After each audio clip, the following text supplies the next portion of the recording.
camp has been repeatedly condemned by international human rights and humanitarian organizations for alleged human rights violations, including various forms of torture during interrogations. The detention camp is used to house Muslim militants and suspected terrorists captured by United States forces in Afghanistan, Iraq, and elsewhere. Eventually, prisoners from other countries were transported to the camp for detention.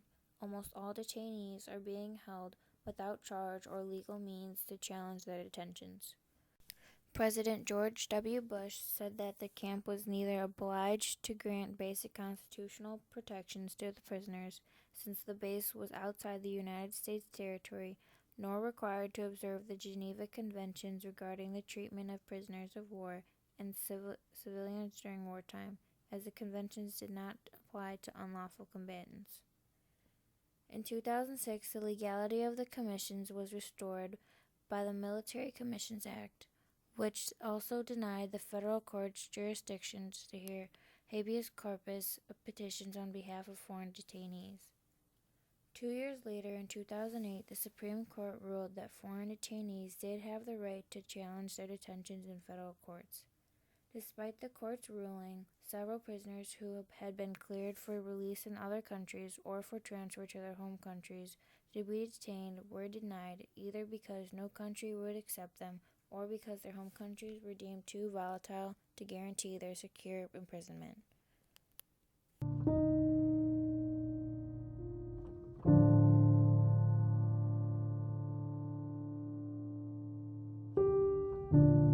Mohamed Ould Salih, a detainee for 12 years, has revealed allegations of torture and sexual abuse in passages from a diary he wrote while imprisoned. In it, there are claims of being regularly roughed up, interrogated for false information, and even being forced to engage in a threesome with female guards. Quote, "I have never felt as violated in myself as I had since the U.S. Department of Defense team started to torture me to get me to admit things I haven't done," unquote. He stated in one entry that detailed allegations of sexual abuse.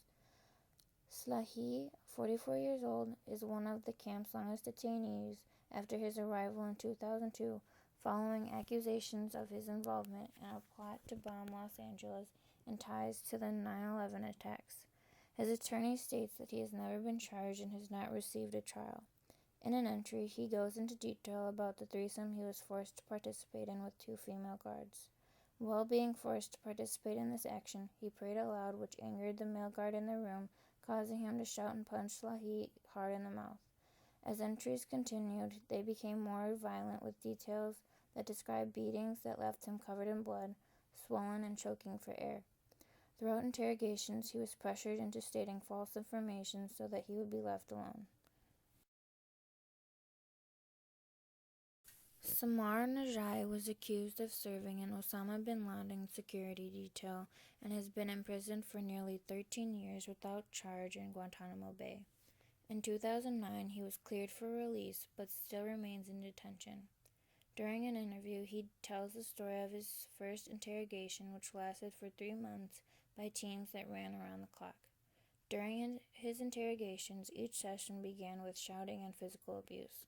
It happened so often that he eventually was sleep-deprived. When he was unable to answer the questions the team asked him, they injected him with an unknown substance and continued the interrogations.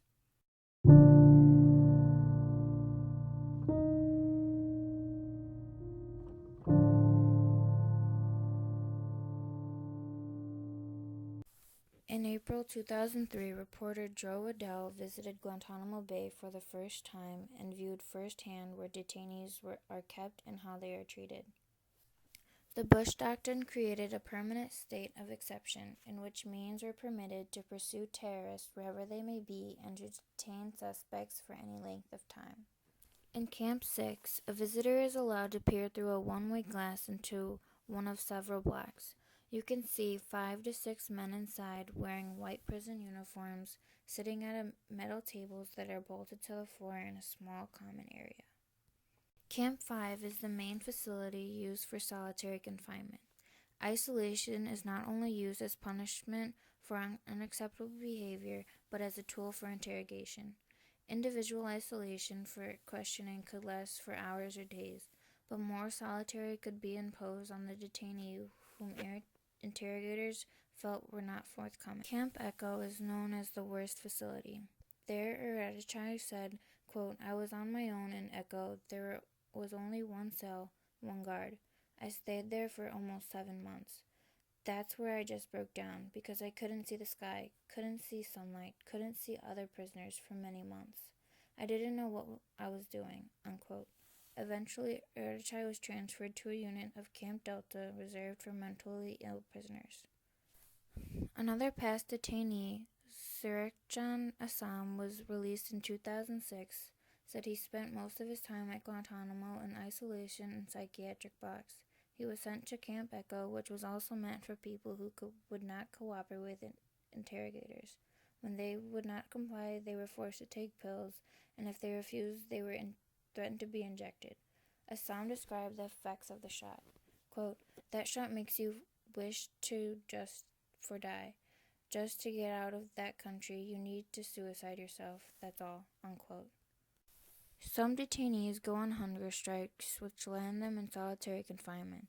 Guantanamo has experienced 2 widespread strikes in 2005 and 2013, and some continue their strike to this day.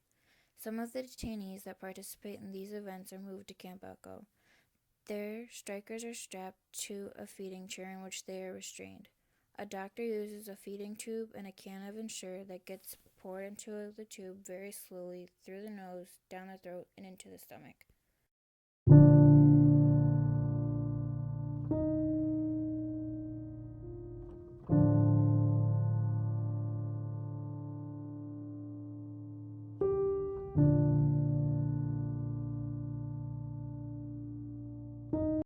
Due to the use of extensive solitary confinement, there are multiple cases in which detainees were admitted to behavioral issues unit within the detention camp. Other detainees were sleep-deprived due to abusive interrogations for long periods of time and were possibly forced to participate in sexual activities. In conclusion, Guantanamo Bay detainees are not treated within the guidelines of the Geneva Conventions when it comes to physical care and interrogations. You can help the others become more aware of this situation to attempt to get the government to close the camp.